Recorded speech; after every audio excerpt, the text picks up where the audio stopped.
Salam Rahayu kagem semua. Malam ini saya jelaskan hasil penelusuran kami dan tim kami dari peninggalan rumah kuno yang sudah runtuh.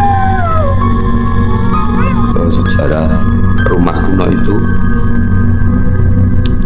begini ya Mas. Pemilik rumah itu menurut warga sekitar memang dulunya dikenal sosok spiritual yang mumpuni ya. Dari cerita warga setempat juga pernah itu pas seumuran masih anak-anak. Kalau sekarang sesuai ngobrol-ngobrol kita tadi, bapak itu sudah berumur 70-an satu, yaitu waktu masih anak-anak. Cerita juga itu yang rumah kuno itu pemiliknya yang bernama Mbah Joyo Mangku Atmojo itu dulunya bisa dikatakan sosok orang pintar, dan rutinitas di rumahnya bisa dikatakan mempunyai tamu yang banyak. Rata-rata tamu itu menggunakan semacam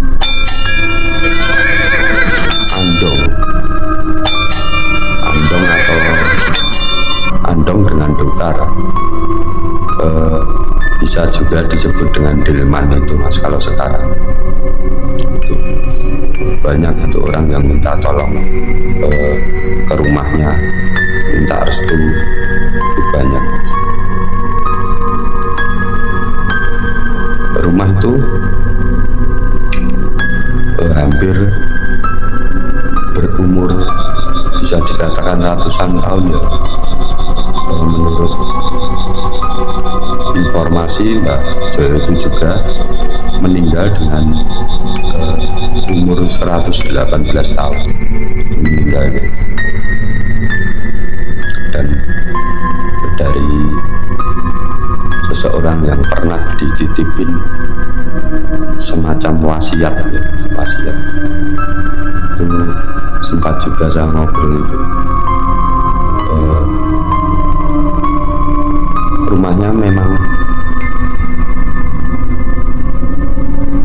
jaraknya bisa dikatakan nggak terlalu dekat ya Mas, cukup ya, lumayan ada jaraknya hampir 20-an meter, 25 meteran.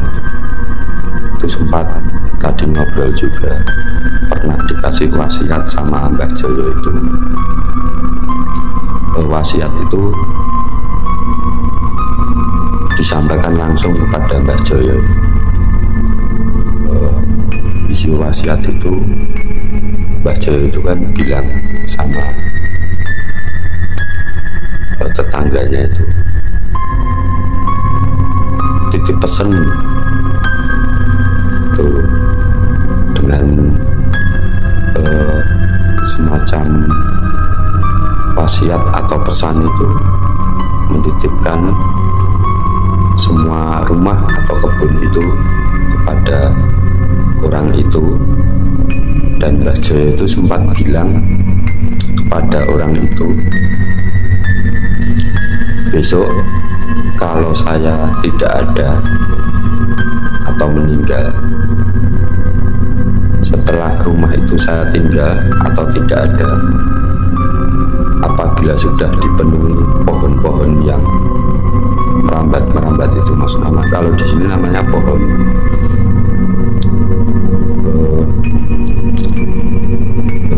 sembuhan Mas, pohon sembuhan itu bilang Mbah Joyo itu, kalau semua rumah sudah terpenuhi pohon sembuhan dan di atas genteng itu atau bisa disebut juga wuwungan, itu sudah ditutupi dengan pohon sembuhan. Saya minta tolong buntelan ini kamu tanam di tengah-tengah dalam rumah saya. Saat itu Mas, Mbah Joyo itu benar-benar tidak ada atau meninggal. Nah, setelah semua selesai, pemakaman juga selesai, entah itu memang warga sekitar tidak memperhatikan atau tidak terlalu peduli, atau memang benar-benar takut dengan kondisi kebun dan rumah itu. Kalau siang pun warga sekitar itu kalau lewat di area atau lokasi itu pun, kalau tidak ada temannya itu bilangnya juga nggak berani. Apalagi sudah habis maghrib itu tidak ada yang berani. Memang sesuai dengan info-info sekitar itu memang sangat angker sekali, kental banget angkernya. Nah, setelah itu, setelah meninggalnya Mbah Joyo itu selang berapa hari atau minggu, karena memang warga sekitar tidak terlalu memperhatikan ya, palnya sudah, rumah itu sudah dinding-dinding sekeliling itu sudah penuh pohon sembuhan itu, pohon yang merambat itu sembuhan. Tapi waktu ngobrol tadi, seluruh dinding rumah itu memang sudah dipenuhi Mas, dengan pohon sembuhan itu. Kalau atapnya itu belum Mas. Nah, itu baru entah tepatnya kapan juga tidak ada yang tahu.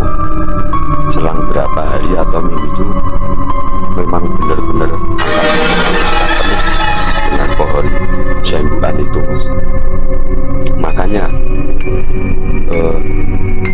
tetangga atau orang yang dikasih wasiat itu tadi minta tolong sama temennya 2 orang jadi 3 orang Mas, itu benar-benar melaksanakan sesuai dengan yang dipesan Mbah Joyo. Tapi tadi sempat ngobrol juga, tapi saya masuknya nanam buntelan yang dititipkan Mbah Joyo itu memang saya siang hari Mas. Kalau malam terus terang saya sendiri juga tidak berani ngajak teman pun, teman yang saya ajak itu juga nggak berani. Makanya saya nanamnya di siang hari. 3 orang masuk dalam rumah, dari tengah pas rumahnya sudah membawa alat dan melubangi lantai dalam rumah itu. Setelah dilubangi, orang itu menaruh buntelan itu. Saya juga sempat tanya, tahu isinya apa tidak itu Pak. Bapak juga menjawab, saya tidak berani membuka. Sewaktu dikasih bentuknya seperti itu, sampai saya tanam pun juga seperti itu. Saya tidak berani membuka, tidak berani melihat apa isinya. Setelah selesai ditanam, ditutup dengan tanah yang bekas galian tadi. Setelah itu 3 orang itu keluar, tapi bapak yang diberi wasiat itu juga bilang ke saya juga keluar masuk rumah itu, saya juga istilahnya kulon pun minta maaf, hanya menjalankan titipan dari almarhum Mbah Joyo. Bapak itu juga sempat bilang begitu setelah selesai mengucapkan nuwun itu setelah selesai pulang. Dan itu mas benar-benar apa, bapak yang diberi wasiat itu benar-benar ingat betul mas. Sejak dari nanam butelan itu dengan jarak 5 hari tepat mas, 5 hari tepat setelah selesai menanam apa yang disuruh ditanam itu, tiba-tiba tepatnya jam 1:30 malam atap rumah itu runtuh. 1:30 malam, memang karena rumahnya luas jadi begitu roboh itu. Mungkin juga posisinya malam juga ya, terus banyak tetangga-tetangga yang mendengar itu kan pas 1:30 malam. Itu yang anehnya tuh mas, dari tembok yang ikut rubuh ada yang masih berdiri, ataupun atap itu mas, robohnya itu tidak ke samping, tidak ke belakang, enggak. Robohnya semua itu ngumpul di tengah, di atas buntelan yang ditanam tadi mas. Jadi itu robohnya ke depan semua mas, roboh ke depan semua, nggak ada yang ke belakang ke samping, nggak ada, semua ke depan semua. Robohnya itu pas di tengah semua itu 1:30 malam. Dari orang sekitar itu pun ya, dari orang sekitar itu pun mas, tidak ada yang berani melihat dari dekat, itu tidak ada yang berani, semua tetap melihatnya dari kejauhan. Toh sempat malam itu juga info dari warga sekitar itu juga sempat tidak melanjutkan untuk istirahat malam, akhirnya juga mengadakan semacam tirakat atau lelehan di salah satu rumah warga itu sendiri mas. Ada juga ibu-ibu yang kemungkinan takut malah jadi ikut tirakat itu. Memang anu mas, pusaka-pusaka yang di dalamnya itu memang banyak sekali.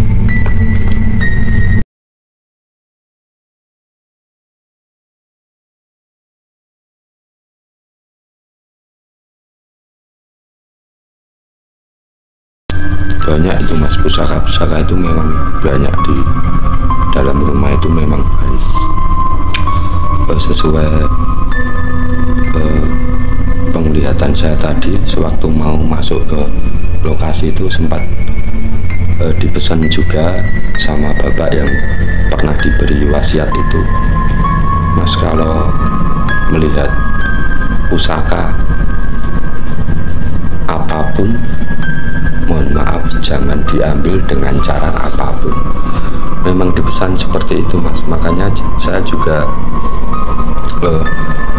tidak berani untuk sembrono di tempat itu, untuk mencoba mengambil itu tidak berani mas. Saya juga yang pertama menghormati pesan dari bapak tadi, menghargai.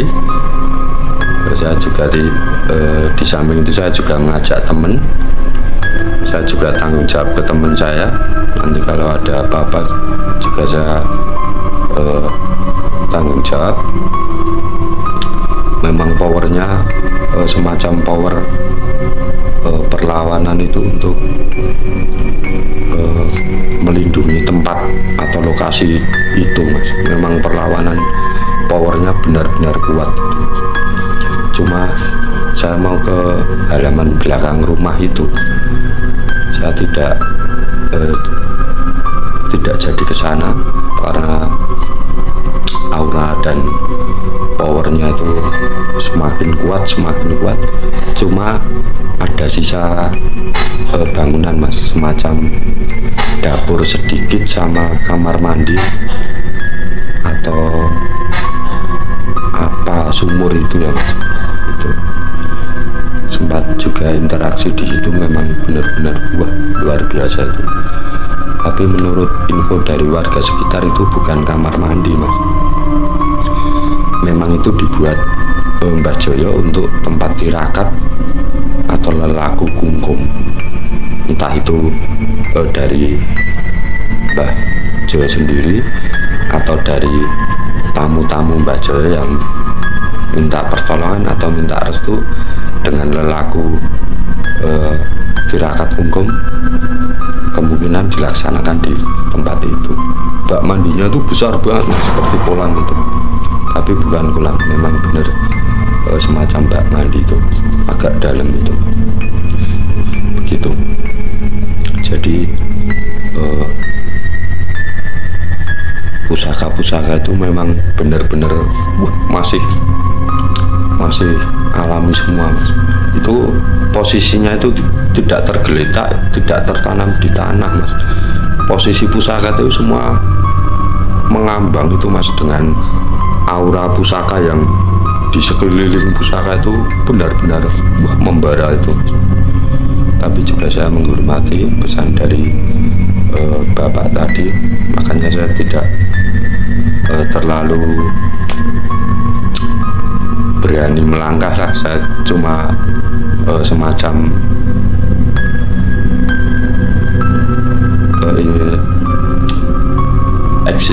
eksistensi makhluk-makhluk di situ itu saya cuma sempat interaksinya, tapi ya itu tadi mas, karena powernya itu semacam power dan auranya itu untuk mempertahankan lokasi atau tempat itu, makanya agak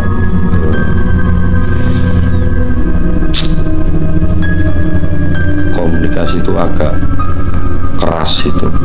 Saya juga sempat menahan diri demi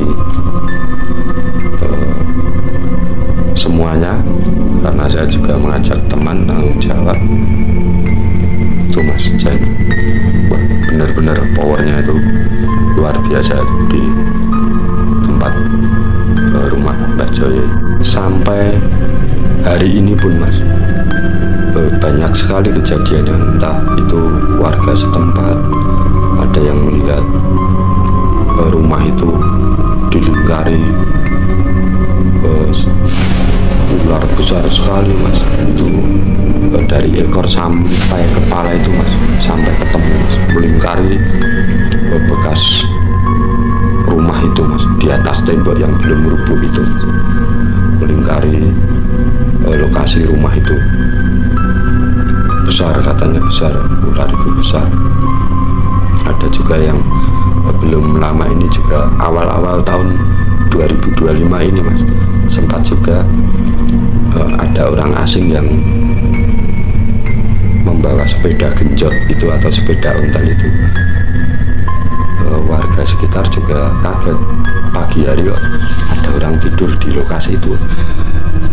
Dibangunin, ditanya mas, itu yang itu sempat ditanya, sempat linglung, bingung juga, akhirnya diajak ke salah satu rumah warga, ditanyain itu, bareng-bareng nanyain rumah yang mana, yang ternyata itu hanya tetangga desa dari lokasi itu mas. Ditanyain kok anu. Nah dari orang tadi itu cerita kalau tadi malam sempat nonton wayang di lokasi rumah atau halaman Mbah Joyo itu mas.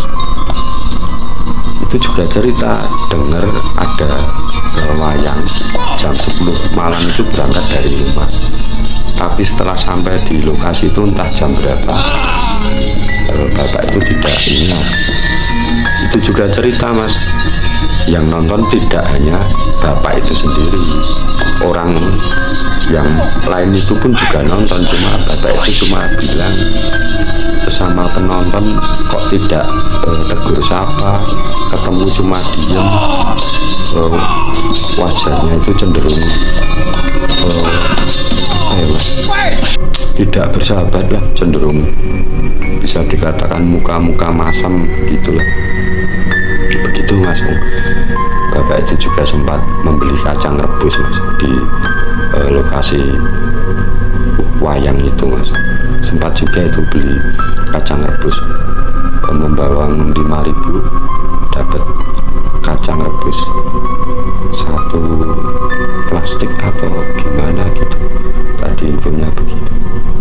Itu dibangunin itu juga bapak itu enggak langsung jawab, enggak mas, ya nyari kacang rebus yang rencananya setelah acara goro-goro di pertunjukan wayang itu mau dimakan. Belum sampai acara goro-goro tahu-tahu sudah dibangunin warga sekitar itu. Memang sering warga sekitar sering kadang mendayu suara gamelan, seperti suara orang gojekan atau itu rintian kuda itu juga sempat banyak itu mas, kayak seperti kereta kencono itu mas, dengan bel kereta kencono itu banyak juga warga yang mendengar itu mas. Memang benar-benar saya juga mengakui, jadi power dan auranya itu lebih banyak kalau sekarang mas, lebih banyak ke negatifnya, karena setiap orang yang akan masuk semacam ada perlawanan mas, ada power perlawanan dari lokasi itu mas. Kemungkinan juga power itu atau kodam-kodam yang ada di situ atau kodam pusaka itu memang sifatnya melindungi atau menjaga lokasi itu. Jadi memang benar-benar bisa dikatakan horor lokasi itu. Karena kitab itu powernya memang di atas rata-rata, jadi tidak bisa lah kalau dadaan begitu datang kita dalam arti langsung ritual kita tarik, tidak bisa mas, langsung ditarik begitu sampai lokasi kita ritual untuk menarik kitab itu tidak bisa. Tidak mungkin mas kalau ada pun orang yang mengaku atau menginfokan menemukan kitab itu atau mengambil kitab itu, kemungkinan tidak ada, belum diambil orang itu. Saya sendiri masih interaksinya masih ada, betul-betul ada. Terima kasih mas. Begitu untuk para sedulur semuanya,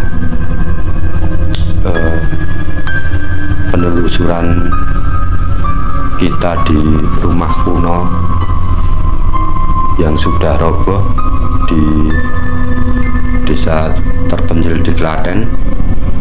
Jadi penjelasan explore kita di rumah kuno yang sudah roboh itu sudah saya jelaskan. Jadi untuk semuanya saya mengucapkan terima kasih. Terima kasih juga atas supportnya untuk semuanya. Terima kasih. Salam Rahayu kagem panjenengan semuanya.